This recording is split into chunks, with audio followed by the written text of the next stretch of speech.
असतील आजच्या या ज्ञानयज्ञामध्ये श्रीमद भगवद्गीता आपली जगज्जननी माता आहे. मनुष्य जन्माचा विकास कसा करायचा, आपल्या जीवाचा उद्धार कसा करायचा, कोणते कर्म आपल्याला यशस्वी बनवतात आणि कोणते कर्म आपल्याला अधो कर्मामध्ये घेऊन नरकामध्ये घेऊन जातात, याच चांगलं सुंदर माहिती आपल्याला श्रीमद भगवद्गीता देते, माता देते.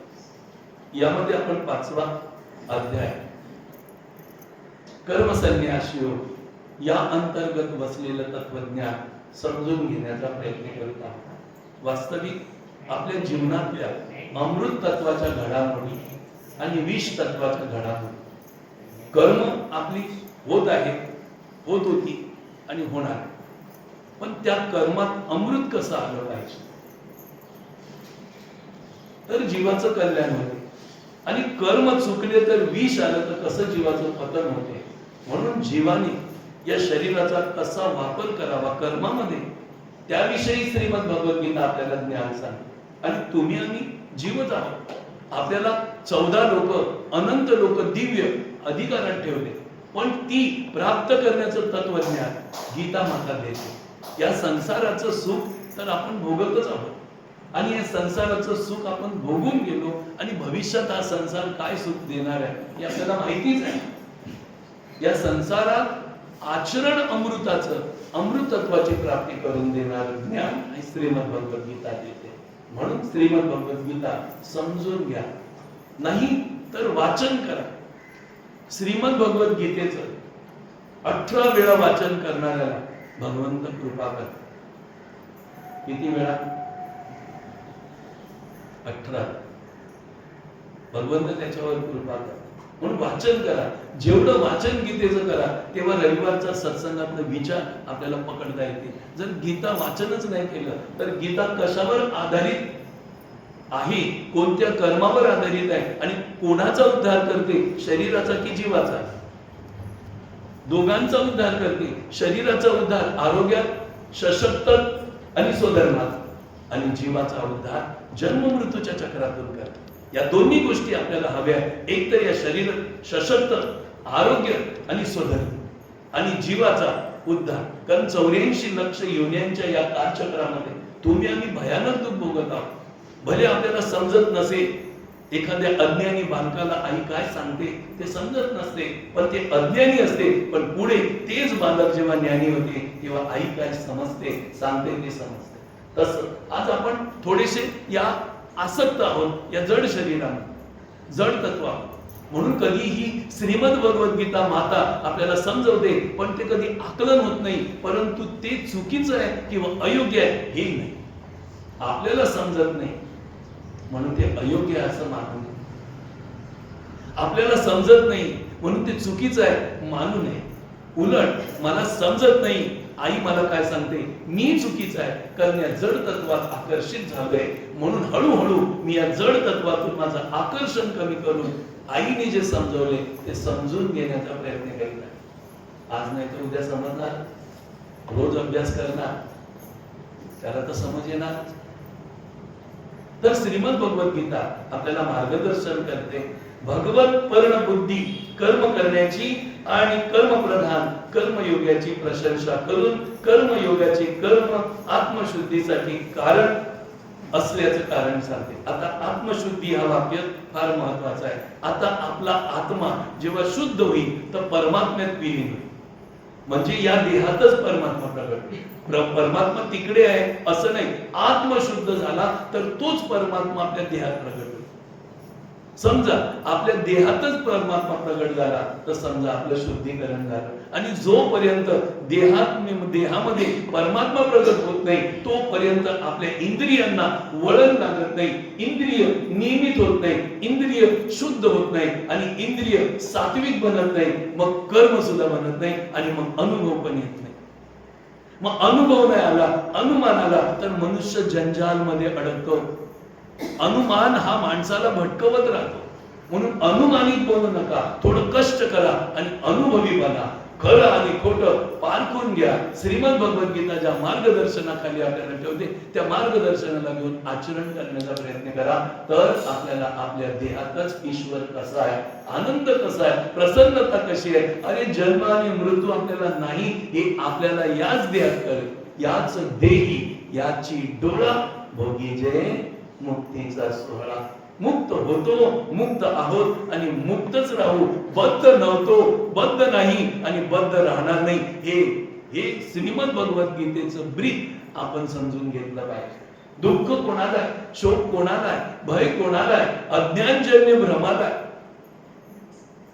खोट्या अहंकाराला आहे, असत्याला आहे, अधर्माला आहे, अन्यायाला आहे, छल कपट अज्ञानी जीवाला दुःख आहे. आपल्याला नाही, ज्ञानी माणसाला इथे दुःख मिळतच नाही, त्याला दुःख दिसतच नाही आणि तो दुःख मानून पण घेत नाही. एखादा व्यक्ती, समजा एखादा मुलगा क्रिकेट खेळायला गेला, समजा गेला आणि तो खेळता खेळता त्याला चेंडू लागला. आता तो चेंडू लागणारच होता, त्याला माहिती आहे चूक झाली तर लागणार, म्हणून तो खंत करत नाही आणि त्या चेंडूला मारत बसत नाही, किंवा चेंडू ज्याने मारलाय त्याला मारत बसत नाही, किंवा त्याची चुका काढत बसत नाही. हा एक खेळ आहे आणि इथे मार लागणारच.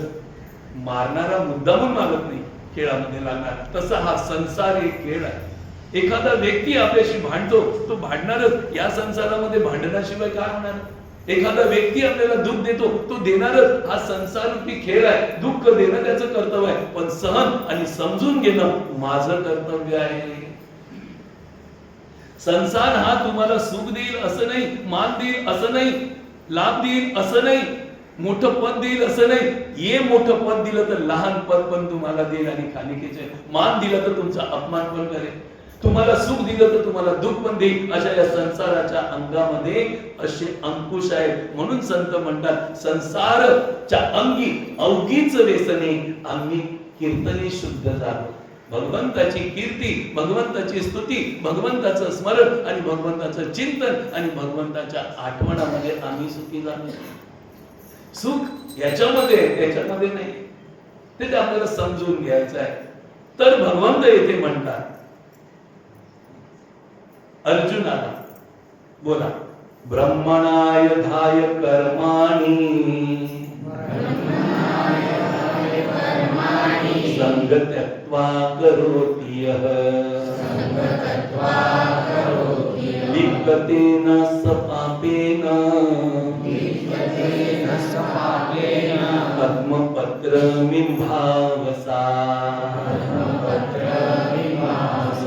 ब्रह्मणाधाय कर्माणि संग त्यक्त्वा करोति यः लिप्यतेन स पापेन पद्मपत्रमिवांभसा.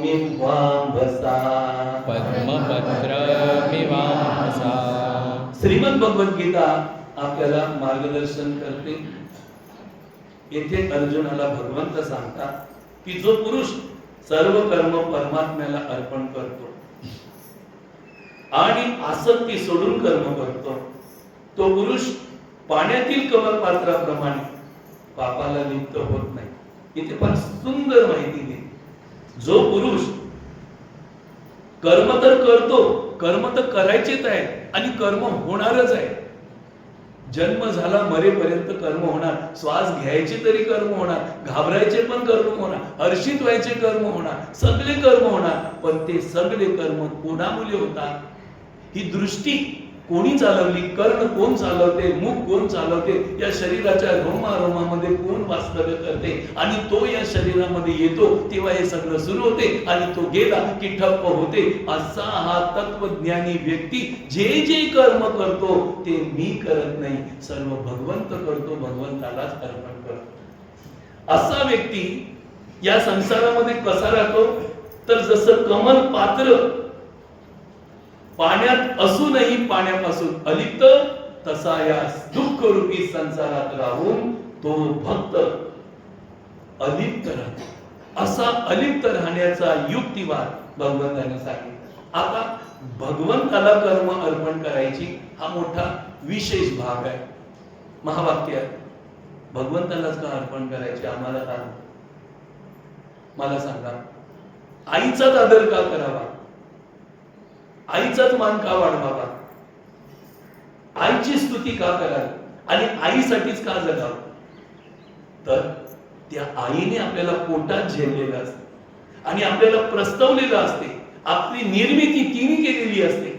म्हणून तिची सेवा, तिचा आदर, तिचा सत्कार, तिच्यावर प्रेम, तिच्यावर सर्व करणं आपलं गरज आहे. कारण तिने आपल्याला प्रस्तवलंय. पोटामध्ये 9 महिने 9 दिवस जड तत्व सांभाळून तिने एवढं कष्ट सोसून आपल्याला दुनियामध्ये आणले. तसं परमात्मा, ती आपली माऊली आहे. आपल्या श्वासोश्वासाच्या आत आपल्याला संचरून आपल्या संपूर्ण शरीराच्या संत क्रिया चालवतो. डोळ्याला ताकद देतो, कानाला ताकद देतो, मुखाला ताकद देतो, हातापायाला ताकद देतो. नवे नवे तो परमात्मा आहे म्हणून आपण करतो. तो परमात्मा निघून गेला तर आपण काही करू शकत नाही. म्हणून जे कर्म होते ते परमात्म्याच्या आधारे होते, परमात्म्यामुळे होते, परमात्म्याच्या ताकदीवर होते. आता तेच जर कर्म परमात्म्याला अर्पण नाही केलं तर आपण कृतज्ञ होतो. आईचे उपकार घेऊन आईवर उलट फिरणं कृतज्ञ आहे. बापाचे उपकार घेऊन बापावर उलट फिरणं कृतज्ञ आहे. बहिणीचे उपकार घेऊन बहिणीवर उलट फिरणं कृतज्ञ आहे. मित्राचे उपकार घेऊन मित्रावर उलट फिरणं कृतज्ञ आहे. तसं त्या परमात्म्याची ताकद घेऊन त्या परमात्म्यापासून विरुद्ध जाणं कृतज्ञता आहे. आणि कृतज्ञता माणसाला नरकात टाकते, कृतज्ञता स्वर्गात आणि मोक्षाला नेते. हे 2 गुण आहेत. एकाला टाकायचंय आणि एकाला स्वीकारायचं आहे. कोणाला स्वीकारायचं आहे? कृतज्ञला. कृतज्ञाला नको. कृतज्ञ दृष्ट दुर्योधन काय झालं त्याचं, आणि कृतज्ञ अर्जुन काय झालं त्याचं बघा. कृतज्ञ विभीषण आणि कृतज्ञ रावण काय झालं बघा. कृतज्ञ भक्त प्रल्हाद आणि कृतज्ञ हिरण्यकश्यपू काय झालं बघा. आपल्याला आपलं तत्व समजून घ्यायचं. कोणाचं रक्षण झालं आणि कोणाचं पतन झालं, मग आपलं रक्षण कशाने होईल आणि आपलं पतन कशाने होईल हे सिद्ध. पुराण, महाभारत, रामायण, कथा, कीर्तन आपल्याला सिद्ध सांगते. पण आता ते समजणं आपलं कर्तव्य. आणि जर आपण समजून नाही घेतलं तरी पण माता आपल्याला तारेल. जरी आपल्याला इथे ज्ञान नाही समजलं तरी माता तारणार आहे, कारण ती आपली आई आहे. कोणत्याही बालकाला टाकत नाही. अज्ञानी बालकाला पण आपल्या कुशीला धरते आणि ज्ञानी बालकाला पण कुशीला धरते. एवढंच काय, ज्ञानी हा समजून सुखी होतो, अज्ञानी ना समजाने दुखी राहतो. आणि त्या दुःखी जीवाला आई कुशीत घेते, पण त्याचं मनच दुखी आहे म्हणून त्याला दुःख होते. आई त्याला दुःख देत नाही. तसं परमात्म्याची ही शक्ती तुम्हाला दुःख देत नाही. आपलं अज्ञान आपल्याला दुःख देते, तरी परमात्मा आपल्याला जवळच ठेवतो, दुःख काढण्याचं ज्ञान देतो. पण हट्टी मुलगा असतो ते आपली जिद्द पूर्ण करतो ना. सांगा, अशी काही मुलं असतात, आईला दुःख नको द्यायचंय त्याला, पण तो अज्ञानाने दुःख तयार करतो. आई त्याला निवारण्याचा प्रयत्न करते तरी ते आईचं ऐकत नाही. अशी मुलं तुमची पण आहेत की नाही? सांगा, तुमची मुलं आहेत की नाही? ऐकतात का तुमचं? हट्ट करतात ना, तरी तुम्ही त्यांना जवळच घेता की नाही? पण त्यांना दुःख होते ते तुम्ही देता की त्यांच्या हट्टामुळे होते, त्यांच्या अज्ञानामुळे होते, त्यांच्या नासमजीमुळे होते. म्हणून या संसारामध्ये परमात्मा दुःख देत नाही. परमात्मा दुःख निवारण्यासाठी आपल्याला जवळ घेतो, पण दुःख आपल्या हट्टाने, आपल्या अज्ञानाने, आपल्या अहंकाराने होते. हा अहंकार आपला नष्ट झाला पाहिजे. जो हिरण्याक्षाने सांभाळला त्याचा नाश झाला, हिरण्यकश्यपूने सांभाळला त्याचा नाश झाला, रावणाने सांभाळला त्याचा नाश झाला, दुर्योधनाने सांभाळला त्याचा नाश झाला. अशा किती जणांनी सांभाळला. हा अहंकार फार भयानक आहे. या अहंकाराला काढा. अहंकार अनेक प्रकारचा आहे. एखादा मनुष्य सुंदर दिसतो त्याला सौंदर्याचा अहंकार, कोणाला परिस्थितीचा अहंकार, कोणाला थोडस वाचाल ज्ञान येतं त्याचा अहंकार, कोणाला ज्ञान समजतं त्याचा अहंकार आहे. पण अहंकार शून्य जो जीव राहतो तो भगवंतात एकरूप होऊन राहतो. आता पण आपण एकरूप आहोत, अगोदरही होतो आणि नंतरही राहू. भगवंतापासून जायचंच कुठे सांगा बरं? एखाद्या मासोळीला पाण्यापासून बाहेर निघता येईल का? त्या मासोळीचं जीवन काय? त्या मासोळीचं जीवन काय? तिचं जीवन पाणी आहे. अरे तिला पाण्याबरोबर बाहेर काढलं तर मरून जाईल. पाणीच तिचं जीवन आहे आणि पाण्यामध्येच ती राहणार तिन्ही काळ.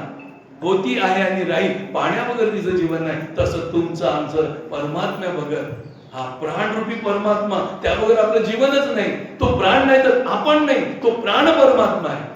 श्वासोश्वासाला येतो जातो. म्हणून शास्त्रकार म्हणतात, श्वासा की कर सुमरणी, अजपा का कर जाप, तो परमेश्वर आपोआप त्या नाकाच्या शेंड्यावर ज्याचं लक्ष आहे तो इकडनं लवकर करतो, लवकर विकारांना मारतो. आणि डोळे, कान, नाक, जिव्हा, हात, पाय या जड इंद्रियांकडे आकर्षित झाला तो लवकर करत नाही. कारण आपला प्राणेश्वर आपल्या देहामध्ये प्राण रूपाने परमेश्वर, कृष्ण रूपाने परमेश्वर, शिव रूपाने परमेश्वर आपल्यात नांदतोय. त्याला बघा, त्याच्याकडे लक्ष द्या.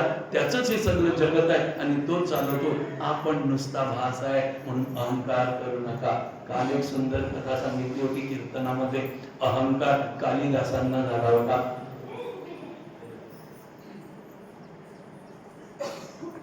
पण कालिदास आपल्या इष्टाप्रती नम्र होते. ज्ञानावर अहंकार झाला पण इष्टाप्रती नम्र होते. जर आपण इष्ट प्रति नम्र आहोत तर आपलं इष्ट त्या अहंकारातून रक्षण करेल. पण इष्टाप्रती पण अहंकार झालो तर मग आपलं पतनच होईल. जसं रावण इतका ज्ञानी होता पण इष्टाप्रती तो नम्र नव्हता. इष्टाकडे पण अहंकारी होता आणि कर्तव्य कर्मात पण अहंकारी होता. शेवटी त्याचं पतन झालं. पण कालिदास तसा नव्हता. कालिदासाला ज्ञानाचा अहंकार झाला होता पण इष्टाप्रती तो नम्र होता. एक दिवशी कालिदास एका गावातून दुसऱ्या गावात जात होते. दुपारची वेळ होती, तहान भरपूर लागली होती आणि एका विहिरीवर आजीबाई पाणी काढत होती. इथे कालिदास गेले आणि म्हणाले, आजीबाई भरपूर तहान लागले, जरा पाणी पाज. आजीबाई जरा धुंदली. आजीबाईंनी सांगितलं, काय रे पाणी मागतोस? कोण आहेस तू? तुझी ओळख दे पहिला. म्हणे, आई माझी ओळख, मी तर एक प्रवासी आहे. या गावातून त्या गावात चाललेला एक प्रवासी आहे. खोटं बोलतोस पोरा तू. आई खोटं कुठे बोलतो? मी प्रवासीच आहे. नाही तू खोटं बोलतो. प्रवासी तर या जगामध्ये दोनच आहे, तू तिसरा कुठून आला? म्हणजे कोण दोन? तर म्हणे एक सूर्य आणि चंद्र हे प्रवासीच आहे, तू कुठला प्रवासी आला? खोटं बोलतो. खरं सांग तू कोण आहे? आता कालिदासाला, आजपर्यंत कालिदासाला कोणी टोकलं नव्हतं. कालिदासाने टोकलं होतं. कालिदासाने समज घातली होती पण कालिदासाला पण समज घालणारी आजीबाई तयार झाली. मग कालिदासाने दोन हात जोडले. आजीबाई मी अतिथी आहे, अतिथी. खोटं बोलतो. या जगामध्ये अतिथी दोनच होऊन गेले, तू कुठून तिसरा आला? मग कोण अतिथी? तर सांगतात अतिथी धन आणि तारुण्य हे अतिथी आहे. थांबत कोणासाठी नाही. तारुण्य पण थांबत नाही आणि धन पण काय एकसारखं आपल्याकडे थांबत नाही. त्याचा आपला संबंध तुटलेलाच आहे. असे हे दोघं असताना तू तिसरा कोण? खोटं बोलतो. खरं सांग. आता तर पारावरच झाला. आता काय सांगू आईला? मग आईला सांग, अगं आई मी सहनशील आहे. खोटं बोलतोस बेटा. सहनशील या जगामध्ये दोन होऊन गेले, तू तिसरा कुठून आला? कोण आहे दोन सहनशील? एक झाड आणि एक पृथ्वी, हेच सहनशील आहे, बाकी कोणी सहनशील नाही. सांगा तुम्ही आम्ही सहनशील आहोत? तुमचा आमचा पारा लगेच बदलतो. जसं वातावरण बदलते तसे आपण वातावरणात बदलतो. आज सकाळी चांगले आमचे वेगळे.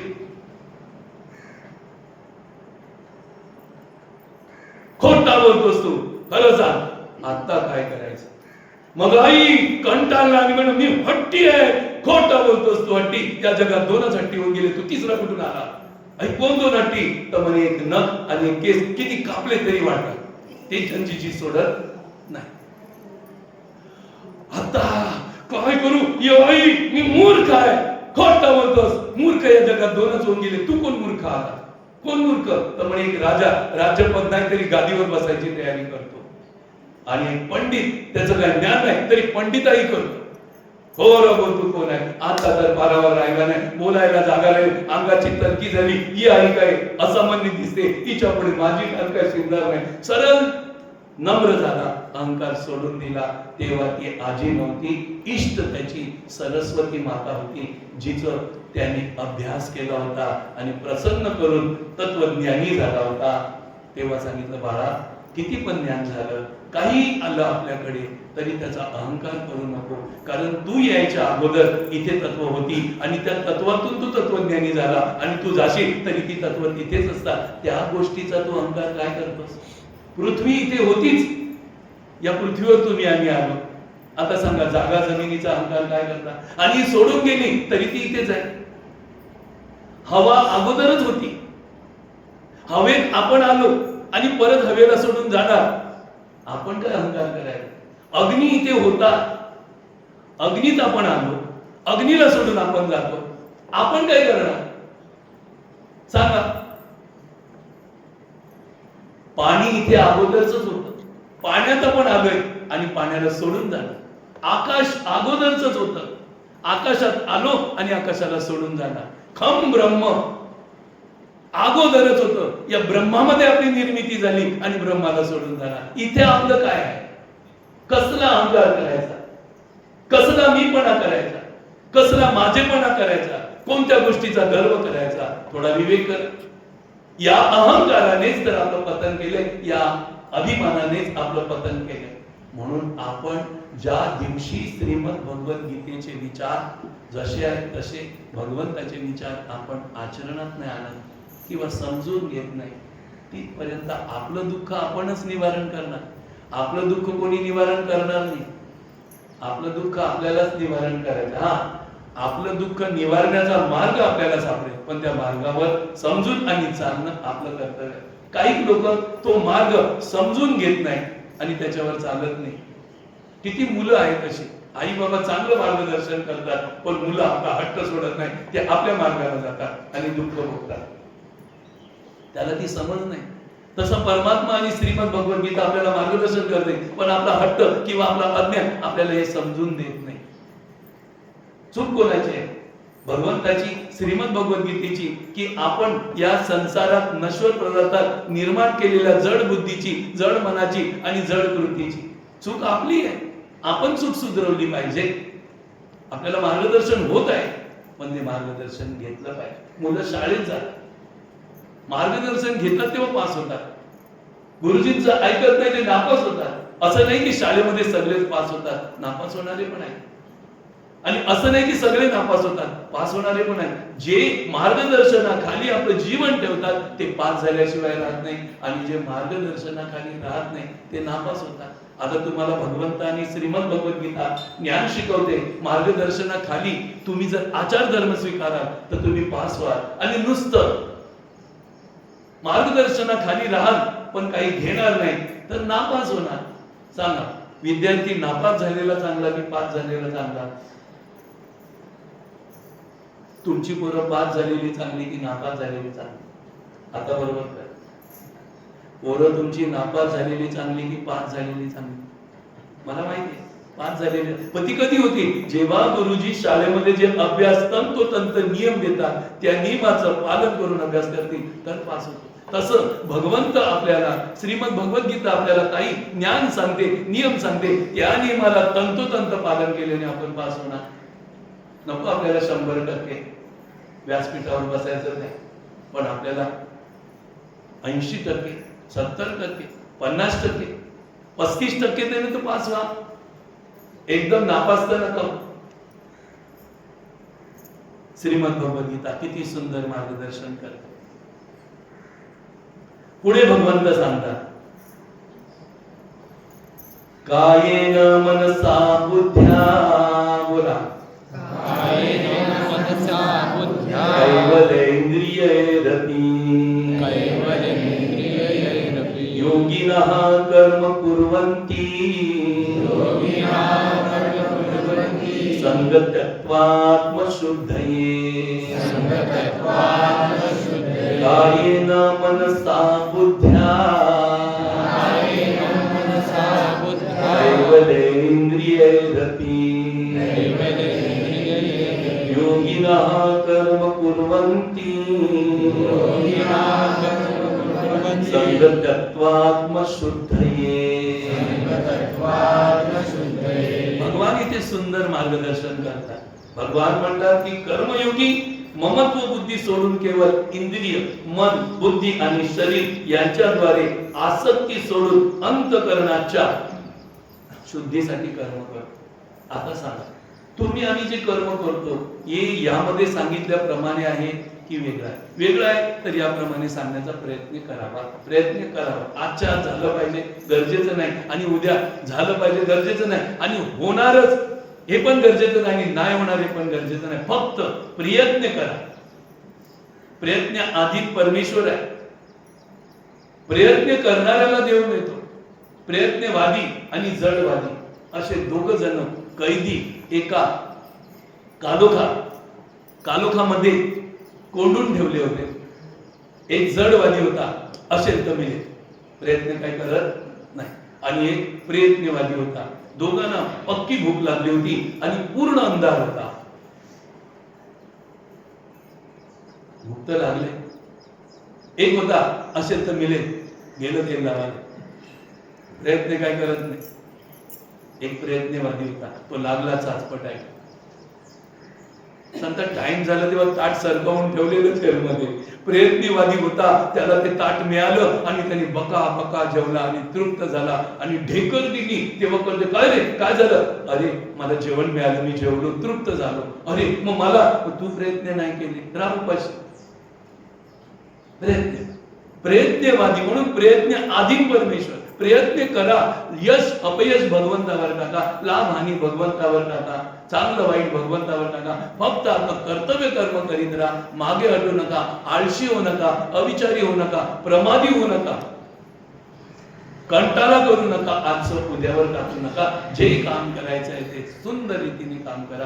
काम करायला आपण आलोय इथे, ऐश्वर्य भोगायला, आराम करायला नाही आलो. इथे जर ऐश्वर्य भोगलं तर त्या कोल्ह्यासारखी गत होईल, त्या एका राजासारखी गत होईल. म्हणे राजा आणि कोल्हा अशी काय गत झाली? म्हणे एक राजा, एक राजमहाल होता आणि एक नोकरानी राजाचा महाल झाडत होती, साफ करत होती. घरात कोणीच नव्हतं. बघितला राजाचा पलक असा हालतो. नोकरांनी बघते, काय राजाची सोय आहे, किती राजा सुंदर आहे, राजाचे सुख काय, असा पलंगावर झोपतो. म्हणे कोण बघायला नाही, मी पण जरा बघते ना. आणि ही काय केली, त्याच्यात झोपली आणि अशी करायला लागली. तेवढ्यात राजा आला. राजाने म्हणलं, काय? घाबरली, धडकून राजा साहेब माफ करा, माझ्या पलंगावर झोपते. नोकराला सांगितलं हंटरा. नोकराने हंटरा घे फटके मार, राजा माफ करा, राजा माफ करा, राजा माफ करा. रडायला लागली, राजा माफ करा. राजा मारतो, नंतर हसायला लागली, राजा मारतो, राजा. अरे विचित्रच झालं. पहिला घाबरत होती, रडत होती, माफी मागत होती, आता हसते. जेवढं मारते तेवढी जोरात असते. तेव्हा राजा थांबला. अगं का मारतो मी तुला, तू हसते कशाला? तर म्हणे मला ना माझी पर्वा नाही, मला हसणं तुमच्यावर आलं. माझ्यावर हसण्यासारखं तुला काय? म्हणे मी जराशी झोपली, एवढे हंटर खाल्ले, तुम्ही तर रात्र दिवस याच्यावर झोपता, तुम्हाला किती पडते? तुम्ही या संसारामध्ये सुख आहे, या अभिलाषेने जगा, तर पुढे काय? हे संसार एक प्रकारचा दुःखदायक आहे. याचा पुरुषार्थ, याचा उपयोग, याच्यात पराकाष्ठा करून आपल्याला जे प्राप्त करायचं आहे ते प्राप्त करून निघून चला. इथे आपण कोणी राहणार नाही. इथे तुम्ही सुखाची अभिलाषा करून बसले तर फसले.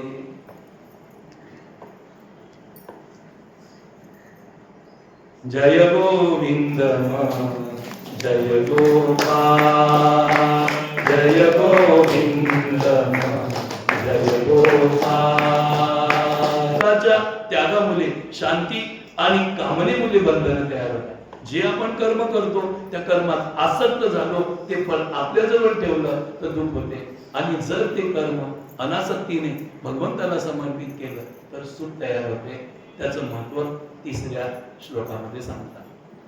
युक्ता कर्म फलम त्यक्त्वा, बोला, शांती माप्नोति नैष्ठिकीम्,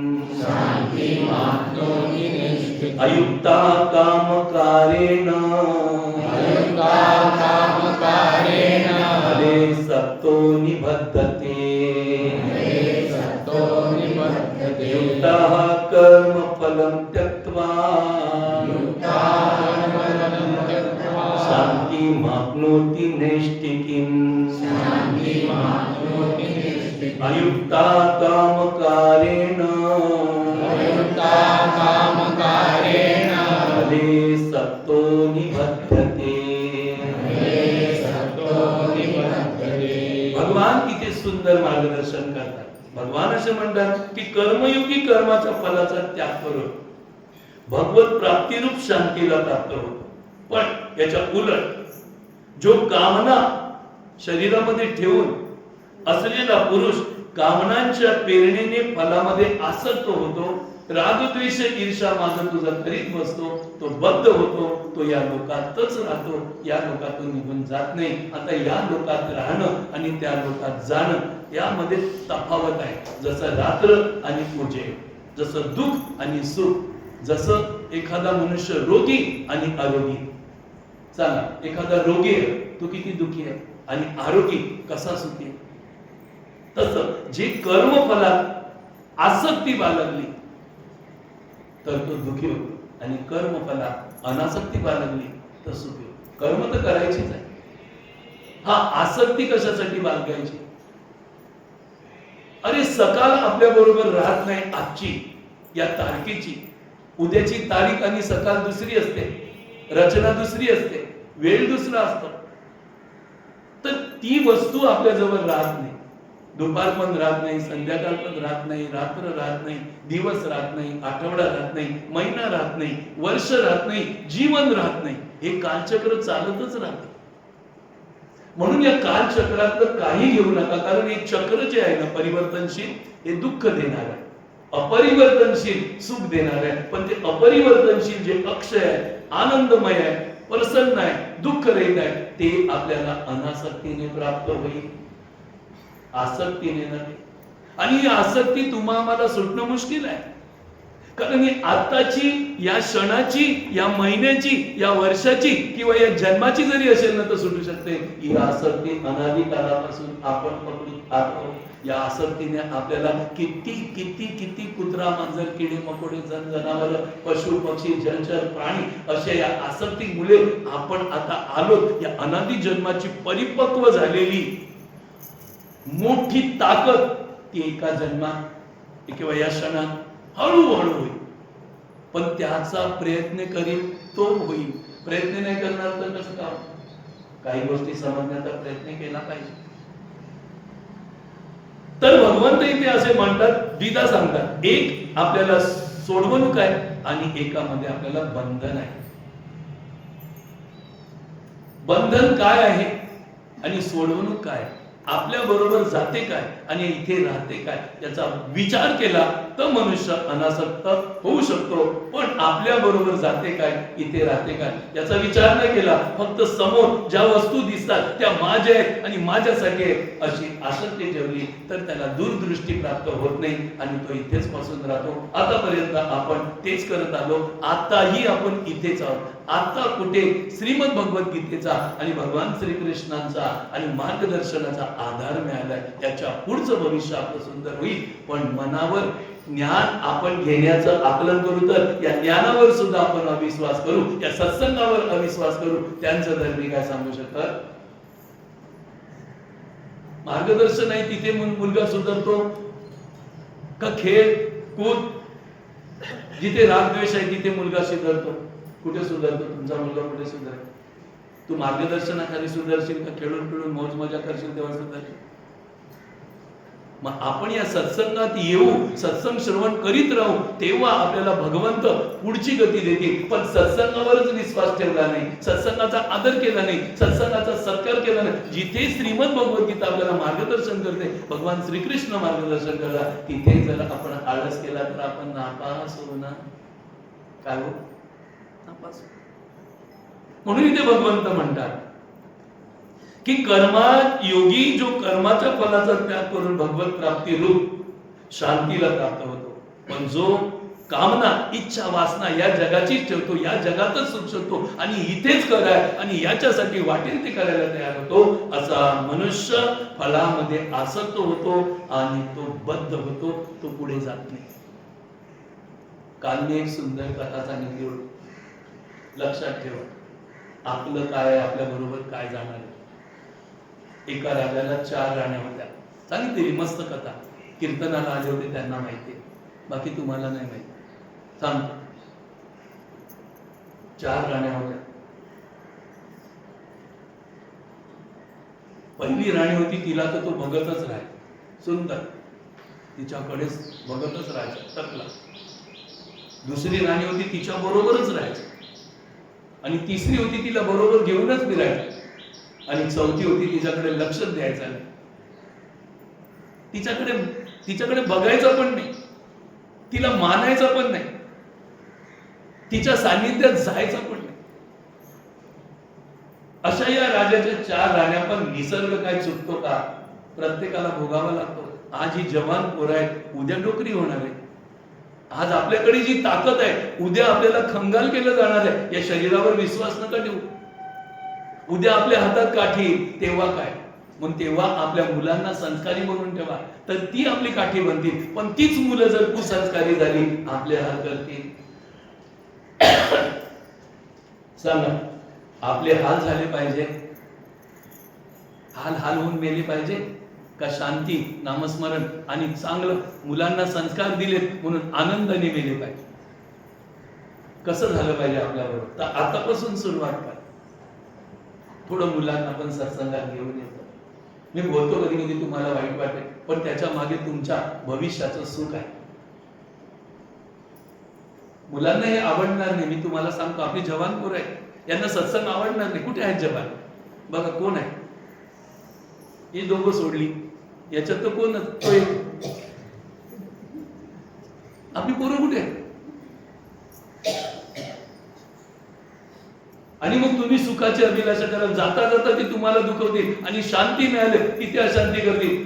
तुम्हाला त्यांची चिंता. बघितलं, मावा ऐकणी बायकोच्या माघारी गेला. मग तेव्हा आपल्याला शांती भक्तीची भोगायची, त्यावेळेला आपल्याला चिंता, काय करू आणि याच्यात मेली तर राहिली तटणी. घरा संस्काराने आपल्याला आनंद मिळतो.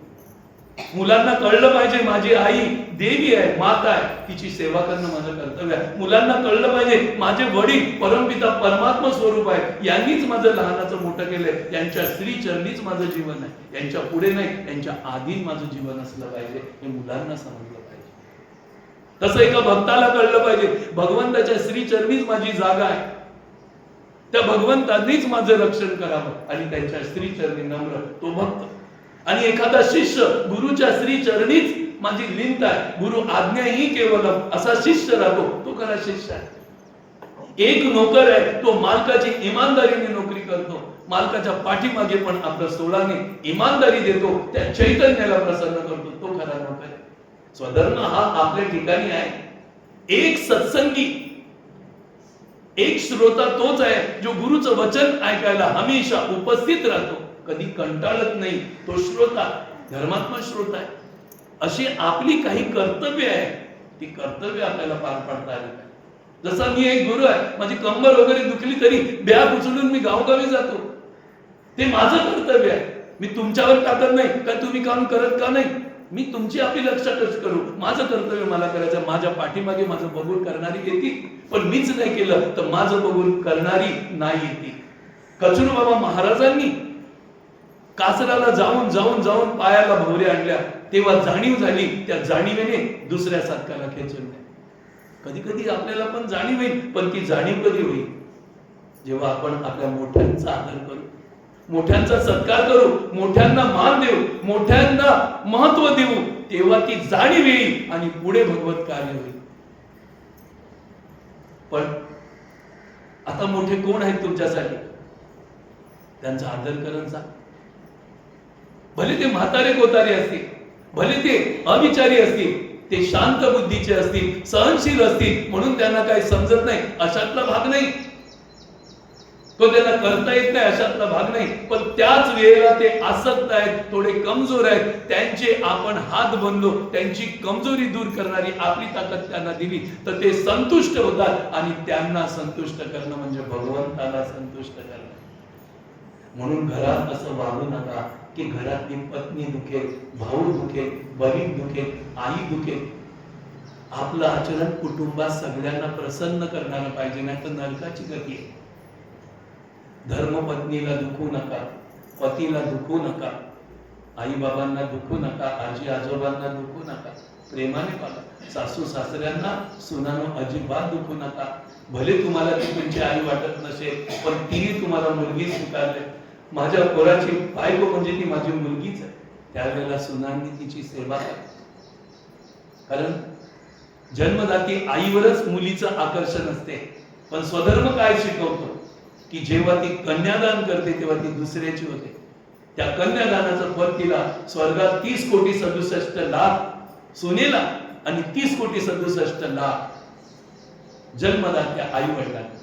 पण आता जन्मदात्या आई वडिलांचं तर फळ मिळते, पण जर ती सून जाऊन सासू सासऱ्यांशी नम्र राहिली नाही, प्रेमळ राहिली नाही, माता पिता मानून त्यांची सेवा केली नाही तर तिचा तर स्वर्ग जातो, पण कन्यादान करणाऱ्या आई बापांना पण किडकी फलं देतात.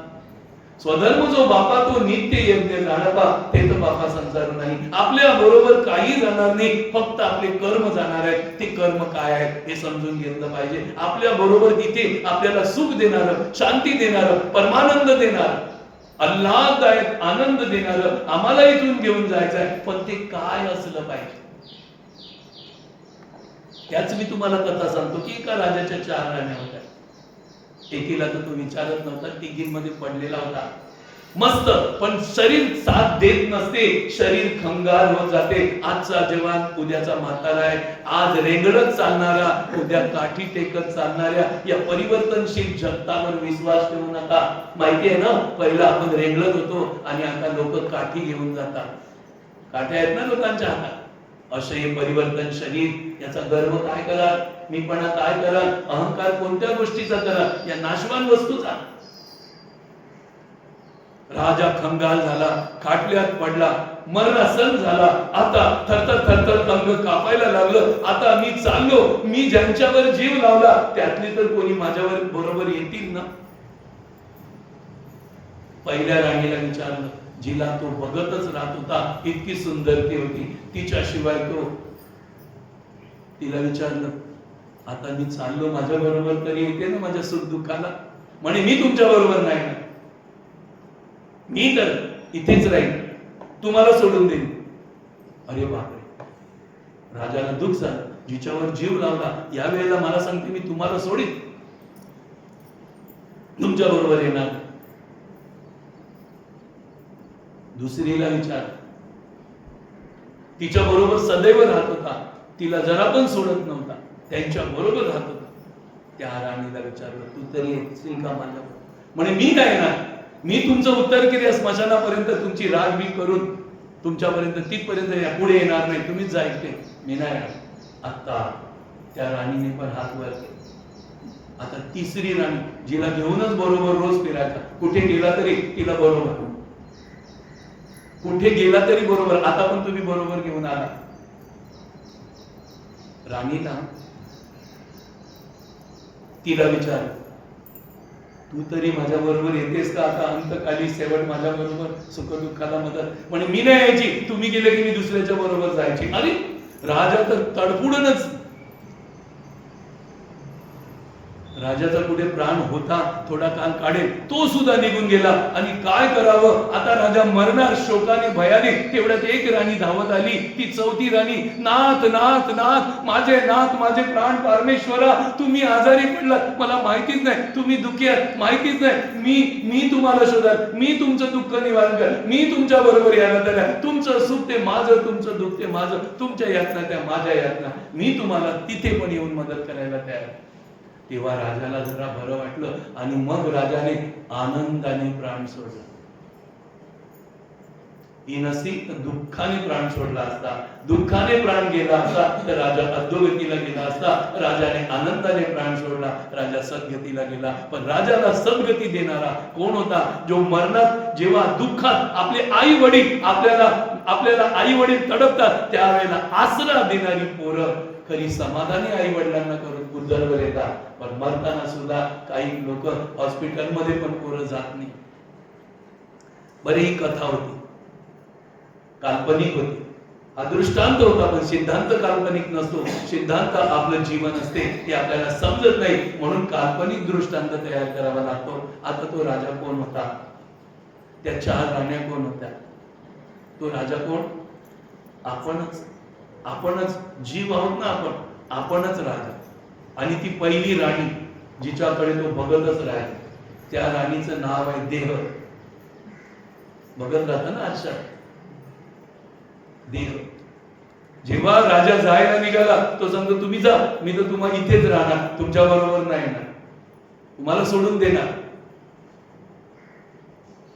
आणि शेवटी सोडतो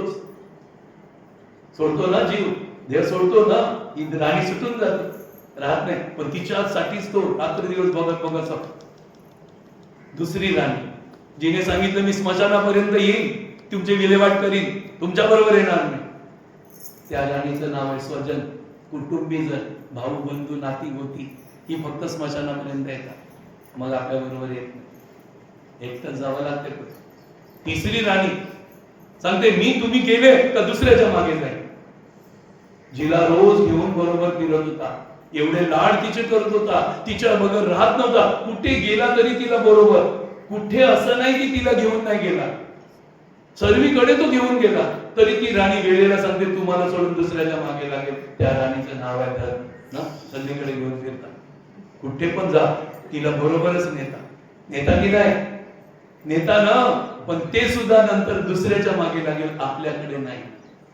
पण ही राणी धावत आली आणि तुमच्या बरोबर मी तुमच्या सुखदुःखाला कामी पडेल. ती राणीचं नाव होतं सत्कर्म स्वधर्म. हा सत्कर्म आणि स्वधर्म जे पुण्याचरण आहे, पुण्य आचरण आहे, हे आपल्याला आता नको आहे. आपण त्याला टाकून दिले, त्याकडे आपण बघत पण नाही. पण तेच नंतर आपल्याला त्या लोकांना साथ द्यायला येईल, हे 3 साथ द्यायला येणार नाही. म्हणून आपल्याला या संसारात कसं वागायचं आहे हे समज आपण घ्यायची आहे.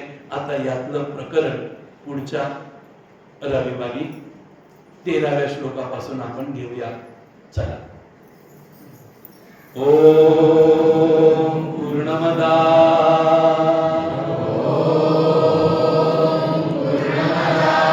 पूर्णमिदं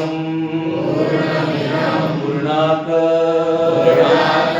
पूर्णमुदच्यते पूर्णस्य पूर्णमादाय पूर्णमेवावशिष्यते.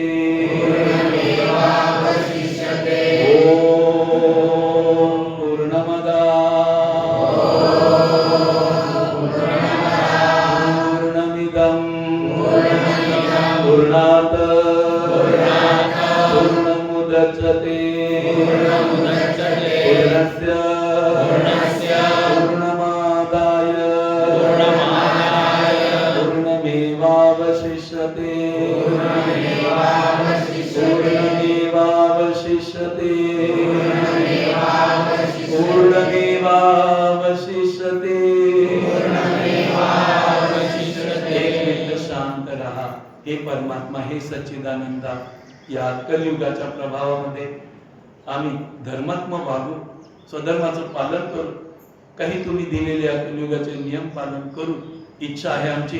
पण या कलियुगाच्या प्रभावामध्ये आम्हाला ताकद कमी पडते, म्हणून तुम्ही आधार बना. आम्ही तुमच्या श्री चरणामध्ये शरण आहोत. आमचं सर्व बाजूने रक्षण करा. आमच्या शरीरातून शुद्ध कर्म करून घ्या. मन आमचं शुद्ध करा, बुद्धी तेजपुंज करा. जे कर्म आमच्या हातातून होतील ते तुम्हाला समर्पित आहे, तुम्ही स्वीकार. कधी आम्ही तुम्हाला नाही देणार तरी तुम्ही जबरदस्तीने घ्या, कारण आधुनिक विज्ञानाचं युग आहे. कधी कधी आम्ही आसक्त होऊ आणि आमच्याकडे ठेवू, पण हानिकारक तत्व आहे तर आई मुलाकडनं जबरदस्तीने खेचून घेते, तसं आमचं अज्ञानजन्य कर्माचं फलही तुम्ही खेचून घ्या, अशी तुमच्या श्रीचरणी प्रार्थना आहे. सुखकरणी दुःखहरणी जननी वेदांती